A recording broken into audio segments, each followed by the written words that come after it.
Yeah, I know. I'm completely not ready, so let's do this thing.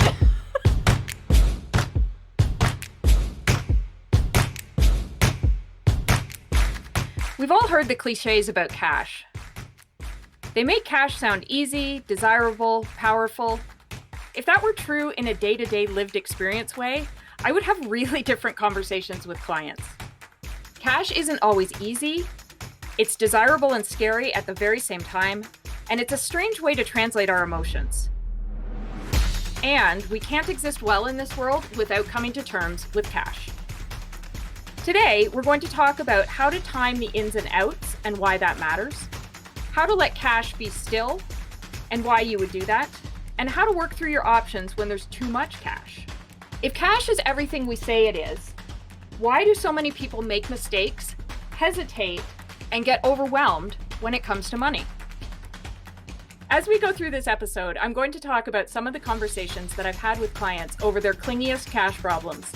You might recognize your situation in one of the conversations, or you might be better able to clarify your own question by the end of the episode. As I talk through these client conversations, I obviously will not use clients' real names. On the podcast here, we'll use Josh and Annabelle as representative names so that I can maybe stop saying my client. I'm Sarah McCullough, and this is SARA Makes Sense. Let's start by talking about what cash is and what it isn't. The concept of cash has become a bit more slippery as we now do most transactions online. Cash is money that belongs to you.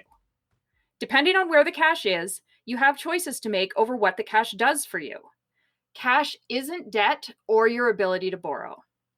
My first conversation with Josh, my hypothetical representative client, in our first contact, he mentioned that he had $700,000 in cash and he wanted a plan to review investment options, including purchasing another property or renovating the current property to generate income so that the cash wasn't just sitting there. Once we spoke in detail, he doesn't have $700,000 in cash. He could borrow up to another $700,000, which would have been secured against the two properties that he already owns. That's not cash. That's debt. If he did, in fact, borrow to the maximum currently allowed by the bank, the two most immediate changes would be that Josh, in fact, does not own the two properties in his name, and his monthly fixed expenses would go up in a manner that's largely beyond his control. So, cash is money that belongs to you. Debt is money that you owe other people or institutions. Why is this so hard? Partly because we think it's supposed to be easy. We think that everyone can do this except us. We can't figure out why we can't do it. 80% of my client conversations are about how to manage, change, or adjust the regular ins and outs of money so that it doesn't drive them crazy. Your cash will start to become clear when you realize that all of your money has a job. All of it. Confusion, frustration, and risky decisions happen when you aren't clear on your money's job. Okay, so if your money has a job, what is it? Let me give you an example. So most of us pay regularly for housing on some level. So you're paying $1,400 a month in either rent or a mortgage payment. So when your income comes in from your paycheck, your business, your retirement funds, however you're doing this, your income comes in, subtract $1,400 from that amount because that's its job to pay for housing. The rest of your money may or may not have other jobs, but $1,400 of your money has a job to pay for your housing. So if we talk about things that are maybe a little bit bigger and don't happen regularly, let's say you want to buy a car in 2 years, and you think the car might be around $40,000. If you just do straight math on that, that's $1,666 a month of your money has to be set aside to pay for the car in cash in 2 years. So again, you're going to pay for your housing, you're going to do the other regular things that you do, but out of the income that's coming in, $1,666, its job is to pay for the car in 2 years. All right? All of your money has a job. So if your money has a job, Sometimes it shows up late for work. So going back to Josh and Annabelle, when they first came to me, their biggest complaint was, we make good money. We always feel short on money. In fact, over the last 3 years, we've used our line of credit and we keep thinking that it's going to be gone when we get our income tax return, or we're going to make some adjustments, or we think the next paycheck will pay back the line of credit. And that's not happening. We just keep dragging around this line of credit. We make really good money and we can't figure out what's going on. And so there were a few fixes that we did that seem tiny, but were huge for their ability to understand the ins and outs of their bank account and to actually smooth out their use of the line of credit. One of the things that we did was I looked at the timing of when their money was coming in versus when the payments were going out. And 4 of their biggest payments did not happen when the income came in. It happened in between. So they weren't clear on the money's job. The money came in, they would see the balance, they would think, hey, we've got $4,000. No, you don't. Some of it has a job. But the timing made it confusing for them. They put the money somewhere else. They asked it to do another job, and then it wasn't there to do the payment job. So we lined up the timing of the payments with the timing of the income coming in, solved the problem. They stopped using the line of credit. It took about 6 months to solve this. They had done about 18 months of frustrated worrying about it. So then we looked at, what other jobs have you asked the money to do? They had car payments. They have 2 kids in their mid-teens, so the kids had activities. So once I was able to outline, these are the other jobs that you've already given your money, and this is the amount that doesn't currently have a job, but you've told me you want to save for a vacation. We still need to buy groceries, buy clothes, do a couple of other day-to-day things. So this is the money that's going to do that. But on this side of the page, this is the money that already has a job. So don't spend it twice. Once we went through that, it really took away the worry and it took away that line of credit use. So they weren't actually short on money. But you've got to make sure that your money is showing up on time for work. Now, this is going to be a short note, but sometimes your money also lives somewhere. And when it does, once it's there, give it a job that matches where it's living. I think the clearest example of this is your RSP. When your money lives in an RSP, it's intended to fund your retirement. When you take money out of your RSP, even for the first-time homebuyers plan, you've asked it to do a job that really conflicts with where it's living, right? When you go to work, you probably go to your office, not to the gym. Don't confuse the use. For the most part, clients are better off not using the first-time homebuyers from their RSP. If you do, I strongly recommend that you have a clear plan to pay it back. Otherwise, part of you thinks that you've saved for retirement. The reality is you bought a house. Both good things, really different. All right, let's summarize. Cash is money that belongs to you. Debt is not money that belongs to you. It's money that belongs to somebody else. You're using it for now, but you have to pay it back. Those are not the same things. Your money has a job, all of your money. Know the job.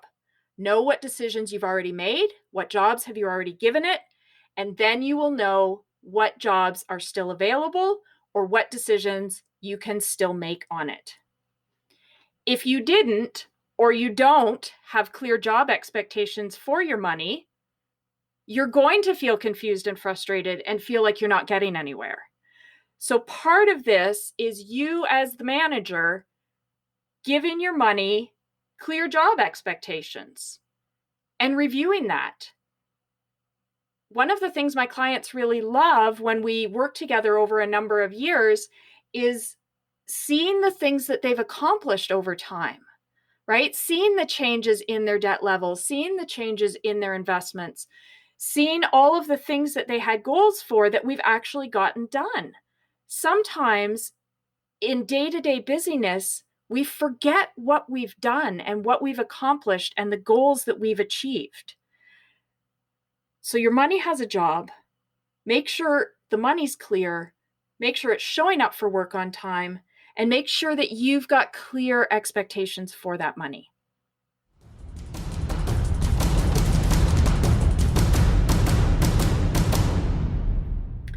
The next thing we're going to talk about is surprise money. You can end up having more money than you expected. Sometimes it's a one-time thing. Sometimes it's an ongoing thing. For all of you out there who just thought, Sarah, that's not a problem. I would love that. I would love to win the lottery tomorrow. Kind of, but not totally. All right. Surprise money is stressful. And it sparks some decisions. Again, it's going to bring up all that confusion. If you're in the previous camp where you didn't give your money a clear job or you don't really know, and then you get this surprise money, it's confusing. Now, what I would like to do is go to the North Pole, select a good-sized iceberg, and simply dig out a chamber from the rear end of it, drop in two 20,000 horsepower marine diesel engines, and sail, Brewstersburg, #1 to Mecca. What do you think, sir? I don't know what to think. Well, here, Hello? Yes? What? It went up? Well, sell it. Don't sell it. You buy it when it's like that. It's a great idea. What's your name? Luther. Listen, I'd like to bet on every long shot in every race, 50 to 1 and over this week at Aqueduct. For the week, oh, yeah, I can cover it. Great. How much would it take to get this off the ground? Oh, no. This thing melts, and he knows it. we would experience a loss of only 18% through evaporation and melting on the entire trip. Hey, think of what that means to all those thirsty Arab farmers. It's great. What thirsty Arab farmer? There aren't any. There just aren't any, because there's no farmers in the desert, Bonnie. Well, I think that's unfair. What you just heard was a scene from the movie Brewster's Millions, the version with the late Richard Pryor and the late John Candy, distributed by Universal Pictures. And so when I say that sudden wealth is hard, or that money can be shaming, or that surprise money is difficult, what I mean is if they made a movie and they didn't just make it once, the one with Richard Pryor and John Candy is a remake. So they made it twice. Millions of us went to see it. I'm just saying, this isn't easy. It's hard.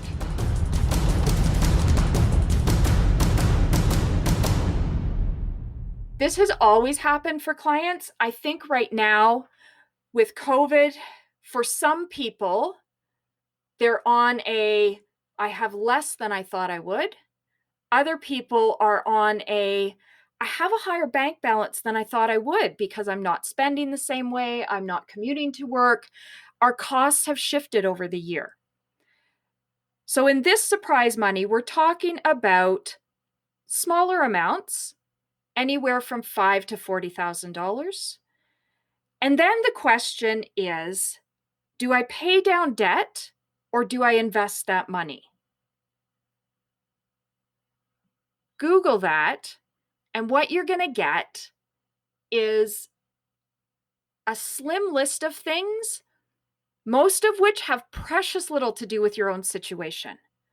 You're going to get a list of opinions from people who don't know you, who don't necessarily care to know you, who are possibly trying to sell you something because it benefits them in some way, depending on which side you pick. So how do you do this? Because it's a big question.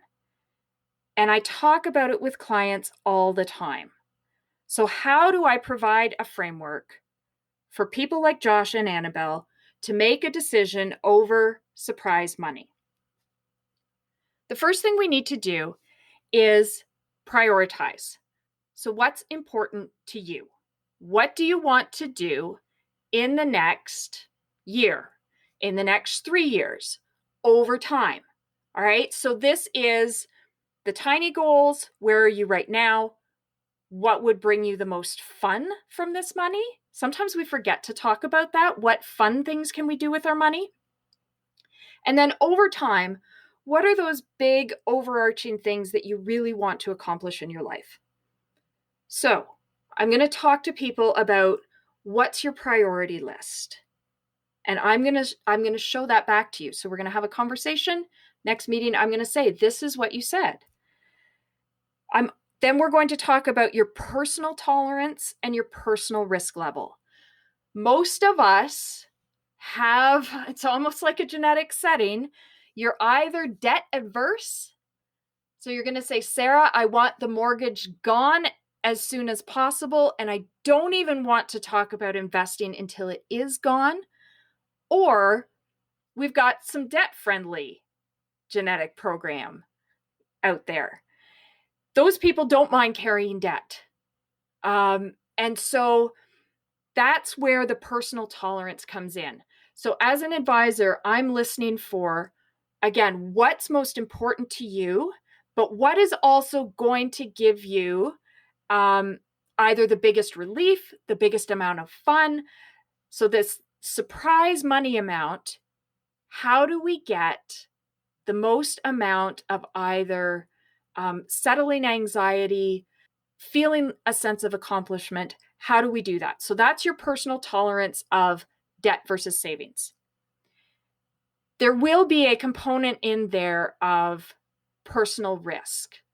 If you've got a really huge mortgage and we've got a relatively small surprise amount, probably should go to the mortgage, especially if you're in an industry where your income fluctuates, right? So that's that personal risk. And that's where I, as an advisor, might say to you, I understand the mortgage doesn't bother you, but it's these other risk factors that I would like you to protect yourself a little bit more in here. So here's why I'm going to show you this, even though you told me you don't mind the mortgage. And then we're going to look at some actual math. So if you took that $10,000 and put it in an RSP, or you took that $10,000 and put it in your TFSA, or you took that $10,000 and put it on your mortgage, you're going to numerically see what difference does that make to you today, tomorrow, and in the real far off. All right. So that's how I'm going to present it so that you can make a choice that you can live with. Ultimately, this is your life. It's your plan. I think where we get really tangled up sometimes in these decisions is we make a quick decision, we regret it, and then we're going to go take revenge with our own money somewhere else. Right? If you put the money in your RSP, but the mortgage really bothers you, as counterintuitive as it seems, because you didn't get the relief from paying down the mortgage, you're likely to get more stressed out. And again, counterintuitively, you're likely to probably go book a vacation, possibly increasing your debt. You're going to put it on the line of credit because you put that $10,000 in your RSP. So again, we can really shoot our own plans in the foot without really realizing it. So with that surprise money amounts, we need to prioritize, talk about your personal tolerance and your personal risk factors. I'm going to show you the actual math, and you're going to make a decision then. And it's much more likely to be a decision that makes you happy, removes anxiety, and settles you to make clear decisions in the future.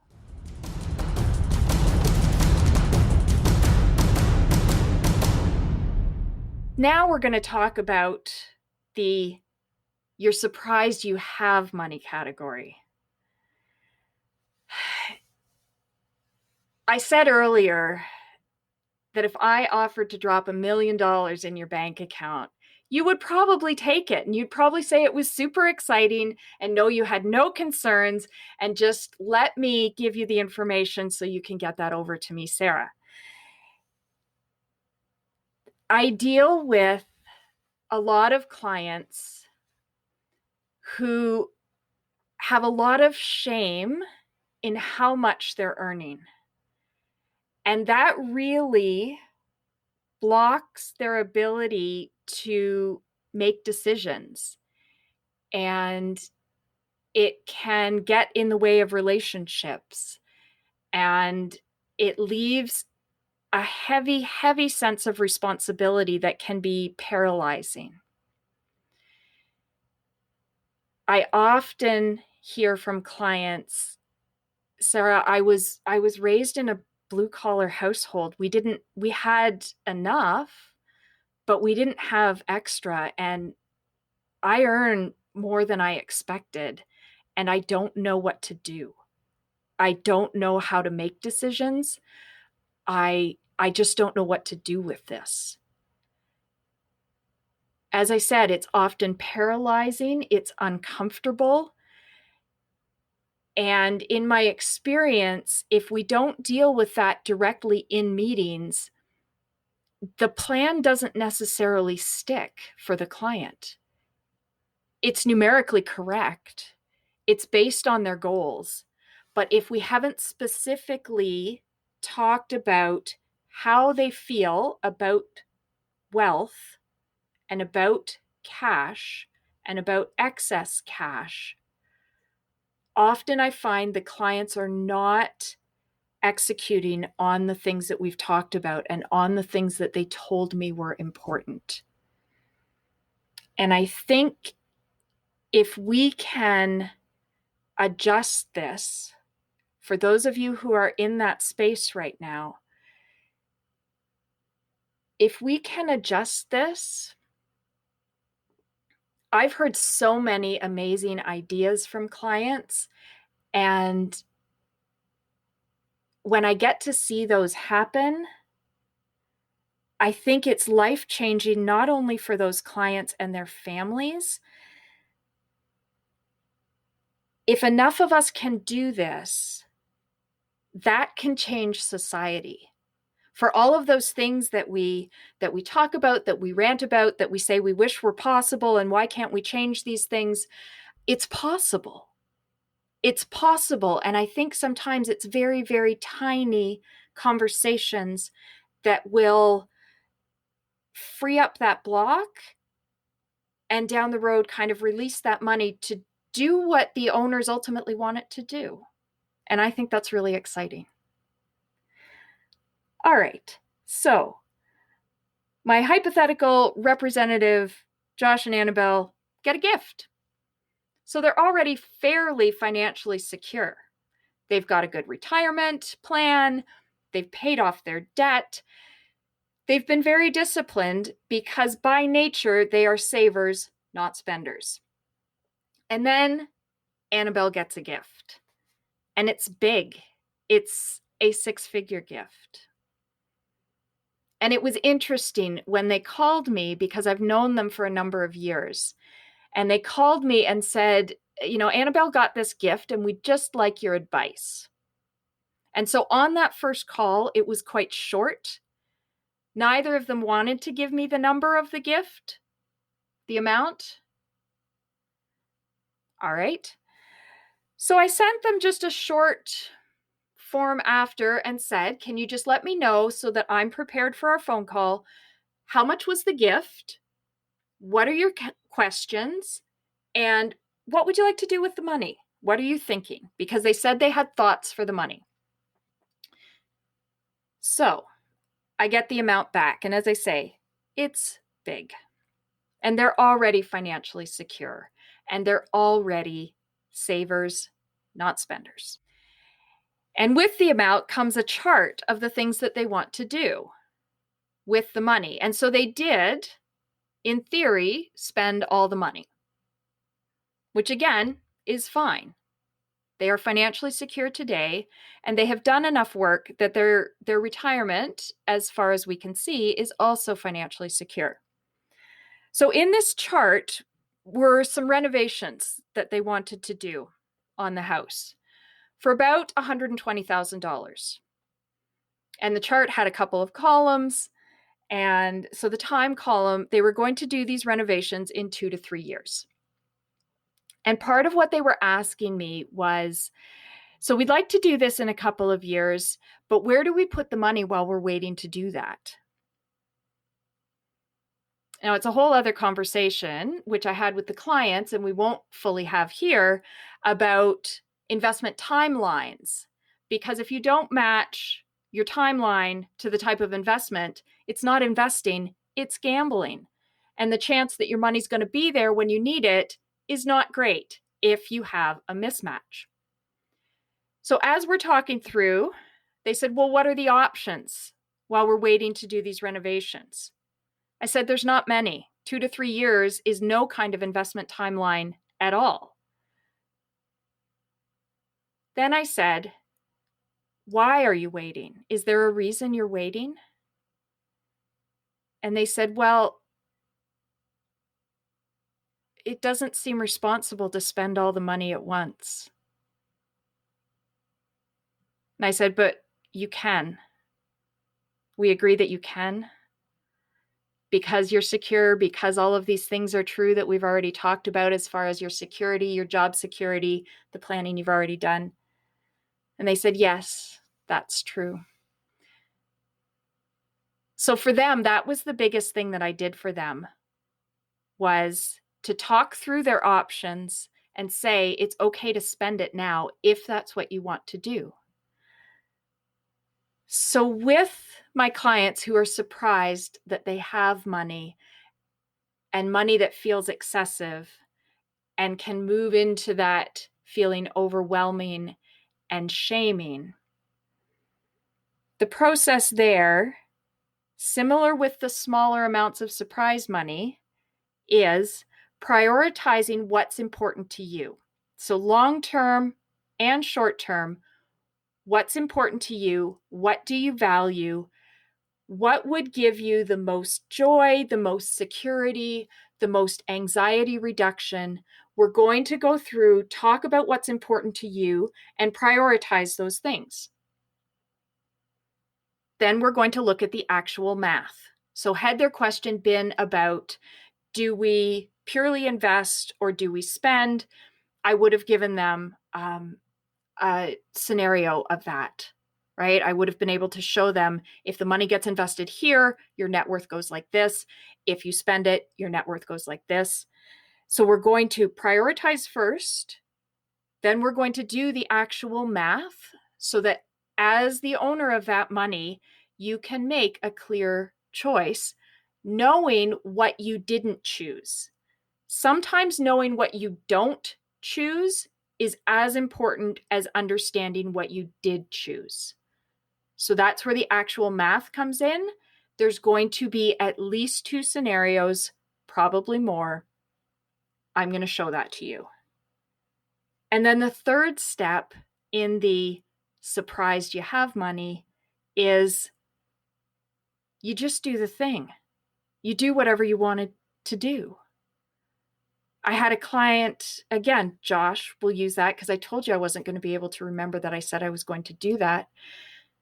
Josh called me. This was a number of years ago when I was still managing investments directly for clients. He called and said, I'm thinking about investing some money on my own. I'm just going to buy a single stock. And I said, really? Because that had not been his pattern before. He's actually quite uninterested in investments in general. And I said, what are you thinking? He said, I want to buy Tesla. I want to buy some shares in Tesla because I think it might really go up. I think it's a really exciting company. And then if it does, and I make a profit, I could buy a Tesla. I really want a Tesla.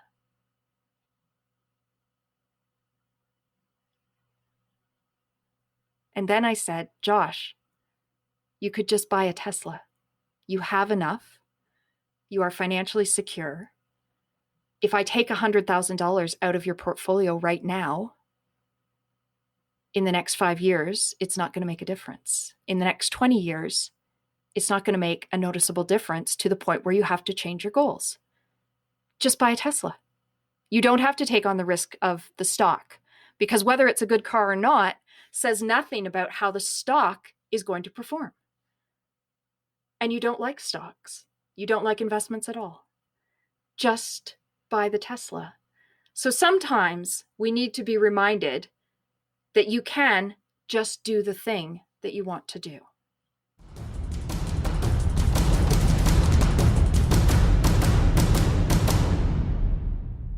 All right, so in this episode, we've covered the importance of understanding that all of your money has a job.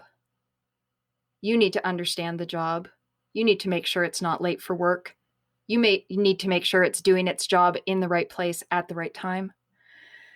And then we've talked a little bit about how to make decisions when you have surprise money. Some of it, a lot of it, one time, multiple times. I really hope that what you've heard running through this episode is that this is hard.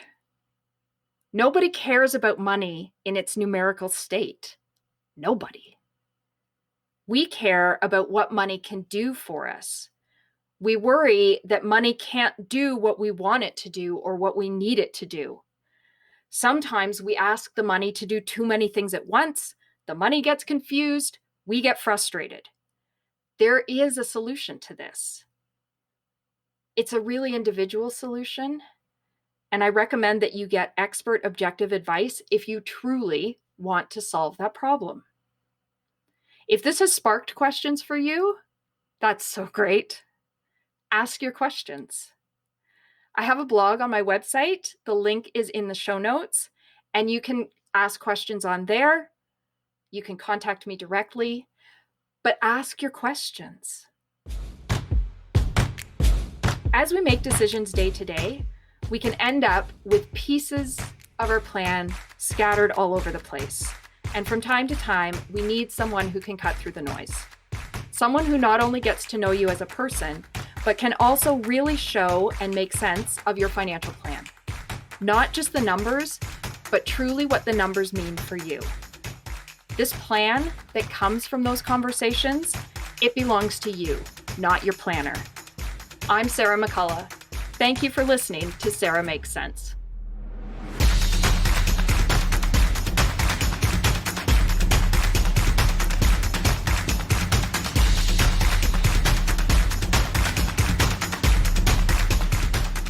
The information in this podcast is intended for general information and illustrative purposes.